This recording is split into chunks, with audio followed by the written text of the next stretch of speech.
Welcome to the Cricut Explore Air 2. This is how you open it. It opens smoothly. And there are buttons on the side. It's very simple. I turned it to vinyl because I'm going to cut some vinyl today. So you can download this Cricut program from the computer. It's free. So I'm just going to make a Cricut picture of my name. And there are Jade, and then I move it to the location on the board that I want. And then I hit create and I wait for it to show, hit that feed and then the other button to get it started. So wait for it to get loaded to 100% done, and then it will start cutting for me right in the location that I wanted.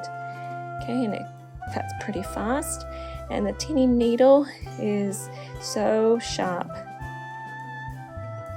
There you go. My board is not as sticky as it used to be, so I have to hold it and help it out.